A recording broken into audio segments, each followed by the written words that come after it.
Hello, friends. I'm Leigh Brown. This is Crazy Shit in Real Estate, and it's not often I get to have a fellow Seminole on the show. So go Noles. We have Brian O'Neill with us today to help you think about some options for helping neighbors as the real estate market eventually changes. So this is an interesting take on some things. Might be a SWAT team tossed in here too. So make sure you enjoy the conversation, and I'll see you on the other side. You're listening to Crazy Shit in Real Estate. You'll be amazed at all these wild but true situations that others have found themselves in. Because on this show, you'll hear uncensored, unbelievable stories from the world of real estate. I'm Leigh Brown. Let's dive right in. Hi, Leigh. Hey, Brian. How are you? I'm doing great. How are you doing? Good, thank you. Thank you for being willing to come on the show here. All right, so tell me about you and what you do in and around the real estate space. How did you get to know Chris Prefontaine? I love him. He's got great energy. So I'm so curious about all the interwoven pieces here. Yeah, so Chris is my coach. I hired him as my mentor a few years ago. Before that, I was in corporate sales for 25 years. And his way of real estate really spoke to me because I had wanted to become an investor for a long time, right? Break out of my job. And I was very fearful. I was scared. I was nervous to make mistakes. And then also I had this job, right? I had this really good job that I was scared to leave because I had built something up over the last 25 years. And Chris really kind of helped me get out of that mindset. And then I just liked his model, and I like helping the people that I help. Like, not everybody fits in the conventional box, as you know. So I like giving people alternatives to sell their home and to buy their home. That's really what gets me to the desk in the morning. I had personal experience on both sides of it. As a purchaser of a home, I struggled with credit when I was younger because nobody taught me, or, they don't teach you all that stuff, right? And that followed me around for a bit. And then on the sales side, I sold a home where I thought I was going to get $40,000 or $50,000 worth of equity. I got like $4,000 at the end. And I take ownership of that, but it was mainly because I wasn't educated and I aligned myself with the wrong people. And now I'm dedicated to just making sure that everyone understands that there are options. There are alternatives to do this. There's not only one way. Well, I think that's one of the overriding themes in the podcast over the 6 years I've been doing it is that you say real estate, and most people think of either the house they grew up in or that little salt box house with a white picket fence and that quintessential American dream. But real estate is a million different products, a million different pathways.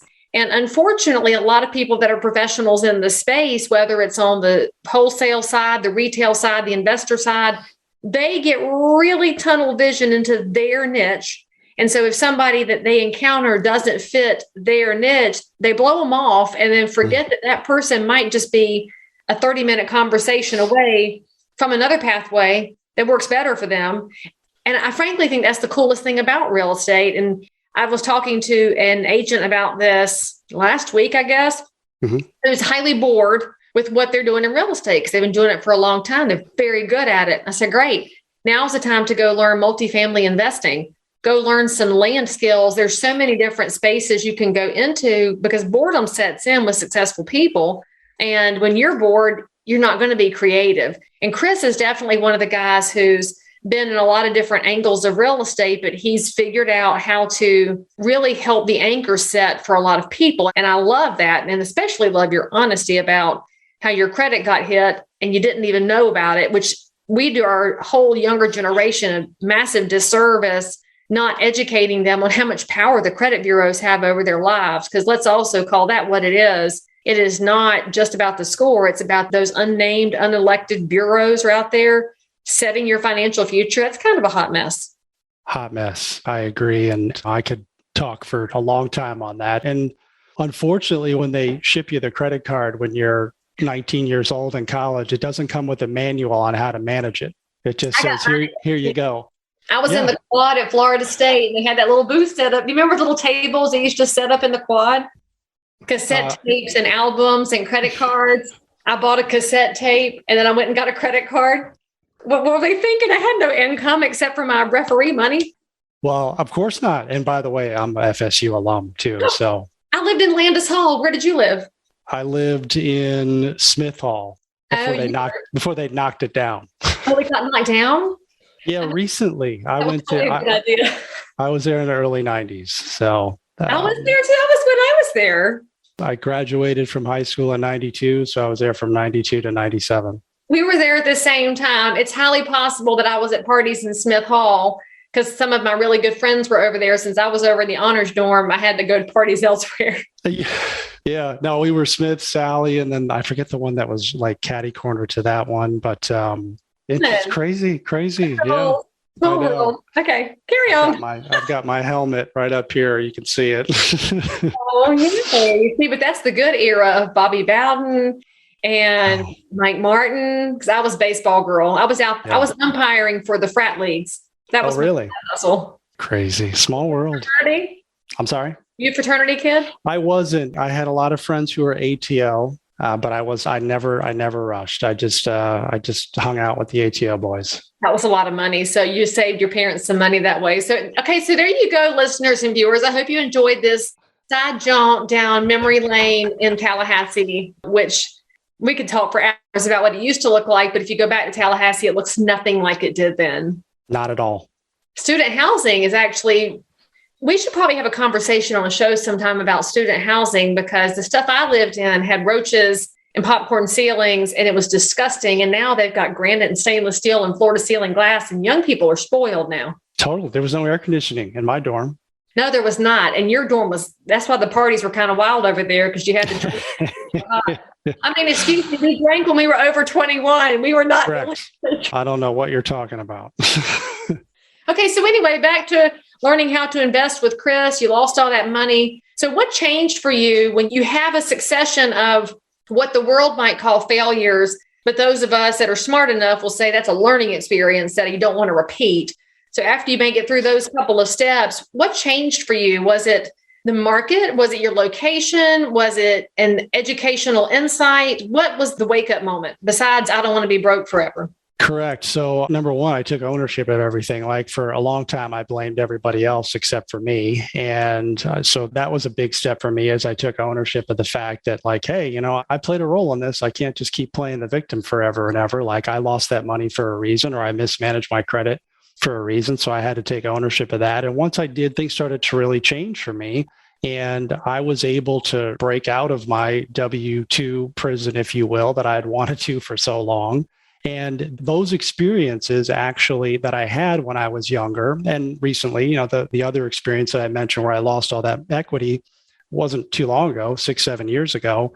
I knew at that time, I'm like, there's got to be a different way to do this, right? There's got to be another alternative. Like there's other people like me that have gone through a similar experience. Now I can help them. Like I can talk to them. I can give them some alternatives on how to sell their house if they're upside down or if they're behind on their payments or if they had a significant life event, like they're going through a divorce. I mean, I hear crazy stories every day when I talk to sellers and buyers too. Crazy stuff. Right now, I mean, we're coming to the other side of the worst set of government policies ever, these lockdowns. And we're going to see a lot of people that don't understand what's happening because they bought into the forbearance plan that looked like they were just being given free space, but now they've actually gotten out of the habit of making payments, but their houses have equity, but the bank wants to get paid at some point. So what you're creating in the way of conversations, I think is about to be the most valuable skill you can possibly have in 2022 and beyond. I would agree. This is real money that people owe, and eventually it's going to rear its ugly head, unfortunately. And it's important for individuals and families to know that there's other alternatives, right? And you don't just have to. I talk to a lot of sellers who are just ready to cash it in, like they're just ready to give up. I'll take the 7-year credit hit or whatever it is, depending if you go short sale or foreclosure, and they're okay with it. And then I start talking to them about like, hey, we can do something on a lease option or seller financing. There's other ways for you to stave this off. And they just like, wow, I didn't know you could do that. If somebody called you right now and said, Brian, I'm 6 months behind on my mortgage. The bank's sending me letters. They're throwing their hands up. What's the first question you'd ask them? How do you get them to be open to you suggesting things? Because we both know that when people are in distress, they definitely throw walls up and they shut it down. But a guy like you is genuinely trying to bring some solutions, how do you get them to the point of hearing you? And that's a great point you bring up, because a lot of folks are calling them for their own advancement, unfortunately, right? And I always like to have a conversation with the seller about like, hey, what's your situation? Like when you're talking, and you know this because you're talking to sellers as well, you have to listen, right? You have to uncover what their motivation is, what their problem is. And if I get that situation, which I do a lot, I normally just tell them, or I'll say, hey, look, you have another alternative. You don't have to cash it in. And this is how it could look for you. And then once you gain that trust and the seller understands that you're somebody they can rely on and trust, and like, hey, I've been down that road too. Like I haven't been that behind on payments, but I've been in distress. You can offer a solution like, hey, you don't have to give up and quit. You can trust the right person, which is me, or a lot of people who do what I do can be trusted. And then it's just, okay, let's gather your details. Let's see if we can help you. I'm not going to waste your time. I had a gentleman who was $25,000 behind on his payments. I spoke to his bank. I spoke to his foreclosure attorney and got the information that he needed so that he could move on, right? He wanted to move. He wanted to relocate. And he trusted me enough to get on the phone with his bank and say, hey, the bank said, hey, if you make up these payments, it's business as usual. And then the foreclosure attorney said the same thing. So there are options, there are alternatives. You just have to put the seller's needs first. Hey, y'all, just going to take a quick break from this conversation to let you know about the sponsor of today's episode. That sponsor is, well, frankly, it's me. It's Leigh Brown University. It's no secret that real estate is crazy competitive, getting more so every day. And that's why I created Leigh Brown University. Each of you has different goals. There's something in my course that's going to help you break through. So enroll in Leigh Brown University today. You go to www.leighbrownu.com and I'll see you there. Now, back to this amazing content. So how do you get compensated in a situation like that? Because obviously you've got a family to feed as well, and solving somebody else's problems is totally a feel good for the community. Is there a pathway to taking care of you and taking care of them? There is. Now, I can't help every seller, and I'm not lost on that, right? But in a situation like that, where a family's that far behind, it's kind of cool how this can work out. So I would gain long-term ownership of that house, right? And the seller's okay with it because they were going to give the house back to the bank anyways. So number one, and I'm kind of helping the bank out too by catching them up. I reinstate the loan, I pay the mortgage payments, and now I get to go turn around and help a family who needs a house but can't necessarily buy one right now for a myriad of reasons. People, again, like me, who mismanaged their credit when they were younger, or maybe they had a significant life event like a divorce. I mean, divorce wrecks your credit. Oh, yeah. You know what I mean? And that's not necessarily your fault. I hear crazy stories, Leigh. I mean, people who have had their parents open up credit cards in their names when they were kids, identity theft. Like, how are they any less deserving of buying a home than someone who hasn't had that happen to them? Well, and I will say that's one of the perks of looking at somebody's full credit report versus just looking at the score. Because if you see that somebody was fine, boom, a lot of bad incidents and they started to come back, you can tell what happened. If they were going through a divorce and the other person got spiteful, well, that can wreck them in a minute when they were on target. And the same thing for job loss. If somebody was on target, they lost the job and everything fell off, and then they got a job and it started to come back, the score doesn't come back, but the good disciplines do. And so that tells a different story. And I've discovered that as a landlord, I'd rather know why the score dipped than look at just that absolute number, because the credit bureaus have too much power. All right. So if you're taking over that, I can't say that enough. If you're taking over that note, though, are you doing an assumable mortgage, or how does that work if they had a loan that was not assumable? Because in the past decade, we haven't seen assumable mortgages, because why would any bank do that at 2.5% interest? Now that rates are rising, that is going to change, of course. But talk to me about some of those logistics, because our realtor professionals that are listening are probably thinking, how do I get into this space? And the consumer's thinking, how do I ask better questions if somebody knocks on my door? We want them to know, how do they tell the good guys from the scam artists? Because there's scammers out there. Absolutely, 100%. And it's unfortunate. But what we would essentially do is we don't assume the loan. There's no need to do that. The loan's already in place. I don't believe in getting a bank loan to pay off their distressed bank loan. It just doesn't make a lot of sense. It's already in place. I take over the payments. So in that scenario that I mentioned with the seller who's behind, we catch him up. We make his payments. We use a servicing company to make the payments. And then again, it's business as usual. He's actually getting his credit on the mend as a result of doing that because he still has the deed in his name in most cases, because we'll typically do like a contract for deed. Subject to transactions are not as popular as they once were just because of the whole deed transfer thing. But you can do a land contract or contract for deed. It depends on what state you're in. They call it something different. But you're making the payments, right? You're making good on the agreement. And the seller has security because they have the title. So the seller pays you, but you pay the bank, thereby ensuring that the bank gets paid. I pay the bank direct. We use a service company to pay the mortgage direct. And the bank isn't concerned about that. They don't care. They just want to collect their payments and their interest. So the seller is out of it. They don't have to worry about it. Now, they certainly check to make sure that their payments are getting made. But when you're dealing with, and the reason for that is the logistics of it, Leigh, if I have a buyer in the home that I have a fiduciary responsibility who I'm helping them get a bank loan within a 2 or a 3 year period, I want to make sure that loan's getting paid. So if I pay the seller may not necessarily do what they're supposed to do with it. So I pay direct. So the seller still has the deed, could sell the house. What happens if they sell the house while you're making payments? Is there an agreement as to what happens to the proceeds? Because a lot of people right now may be behind on payments, but because of the market run, they've got equity that they may want to tap into. Good question. So we make sure that our agreements are recorded. We'll normally file with the county a memorandum of real estate. Again, it depends on where you are, on how this is done, but my agreements get recorded. If a contract for deed, you record that agreement. So when you do a title search, if they were going to refi or sell, that would show up. That would prevent any type of sale or refinance.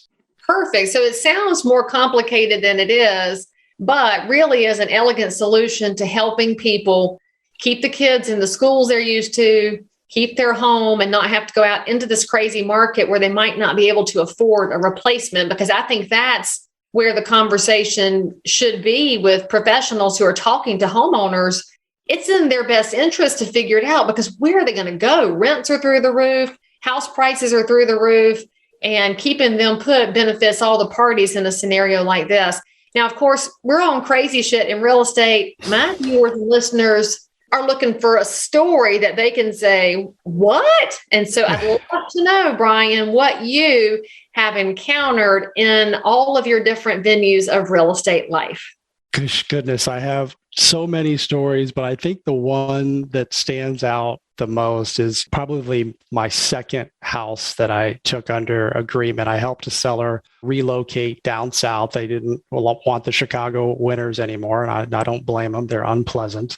So they moved, right? So I took control of the property and I'm making the payments, and I have a buyer in the house, right? I have someone I'm helping get a loan within a couple of years. Well, we're at the house and the seller texts me and he says, hey, the SWAT team's at the house. The neighbor just called me, right? And the seller we built a good rapport. So he was just letting me know because the neighbor had queued him up.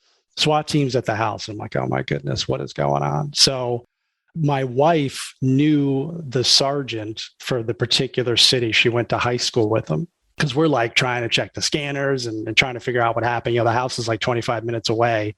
And she called the sergeant, her friend. And she said, yeah, we're at the house. And he's sending me pictures, by the way. The seller had sent me a bunch of pictures, and there was a domestic situation at the house, and they had called it actually a hostage situation as well. And I'm literally freaking out. I'm thinking the house is getting destroyed. It's going to cost me tens of thousands of dollars to get the house fixed. And eventually it died down, and they ended up arresting one of the family members, not the buyer that was in the house. He was okay. Yeah, again, the police are involved, the SWAT team's there, like the whole block is blocked off. And it was good that she knew the sergeant, because we were able to kind of get the back. He's like, oh, the house is destroyed. There's blood everywhere. They punched holes in the wall. And I'm like, oh my goodness, this is just crazy, right? And the situation resolved itself. There wasn't that much damage to the house. Again, you mentioned you're a landlord. I mean, people have different views of what a wrecked house is, right? So it was. You've owned rental properties. I don't think you can envision really what it looks like. I mean, really, it was just a matter of mopping the floor, honestly, and fixing a hole in the wall. It wasn't that big of a deal, but it was the fact that the seller had reached out to me, right? And he was fine with it. I told him, I mentioned the story. I told him exactly what happened. He's like, okay, I just wanted to let you know. But that was definitely an interesting Saturday for sure. Well, I mean, of course, the seller was fine with it. He wasn't in the house. He's out of town going, whew, glad that's not me. Not me, and I'm not responsible for it because my agreement says I'm responsible for everything. He was just tipping me off and said, hey, good luck with this. Do you know what, though, Brian? It's a good reason to be friends with your neighbors because it was the neighbors that alerted him so he could alert you so that your wife could utilize her own back channels. And I think a lot of people nowadays, they get home, they go in the garage, they close the garage door, close all the blinds, and then the next day they go out of the house, the blinds are still closed, they close the garage door, they leave. They don't interact with their neighbors in a meaningful enough way that person would let you know. And I think we'd all want to know if the SWAT team's at our house because it's going to be on TikTok and you'd rather see it from your neighbor before you see it on TikTok. I'm not on TikTok. I wasn't at the time, but I'm sure it was somewhere. Somebody had put it on. And they later admitted that the SWAT might have been a little overkill. But again, it was the whole like hostage thing that brought that out there. But yeah, it could have been a lot worse. Yeah, you should stay off TikTok. It's not worth getting on because you're also not 15. So, right. So Brian, if somebody wants to reach out to you and find out more about what you're doing in this space and how they can connect with you and learn from you, what is the best pathway for them to find you? Yeah, the best pathway is to go to my website. It's www.bkwpropertysolutions.com. We also wrote a handbook because like all these experiences that I discussed about buying and selling and the options. So if you go to that website, bkwpropertysolutions.com/handbook, it's free, grab it, and hopefully it'll help you because again, we're firm believers that you should be aware of all of your options. And what I can say is, first of all, thank you for free stuff. And second of all, y'all go download that because even though the real estate market, as of this recording in April of 2022, is still wildly increasing, real estate markets are living, breathing things, and sometimes they get on life support. So the sooner you can have solutions in your back pocket for all of your neighbors, the more sustainable your career will be. So thank you for coming on the show, Brian, and sharing for us a lot of the wonky details about what you're doing, because I do think it's going to be an opportunity to help our neighbors going forward. Thanks, Leigh, for having me, and go Seminoles. Woo, go Noles. All right, leave some love in the comments. And if you're a Gator fan, remember Gainesville is south till you smell it and east till you step in it. So only good things about Florida State in the comments. Subscribe, hit the bell for notifications. And make sure that you come back and visit us again here on Crazy Shit. See you next time. As always, I'm so super thrilled that you joined in for more Crazy Shit. And if you're a realtor, investor, inspector, lender, or just a regular human being who happens to have an unbelievable story that you need to tell the world about, or frankly, you just need to one-up the story you just heard, then make sure to DM me on Instagram at Leigh Thomas Brown, or tweet me at Leigh Brown, or frankly, any social network where you hang out. I'm there. And if you had some fun, then you totally want to subscribe so you don't miss out on any future episodes.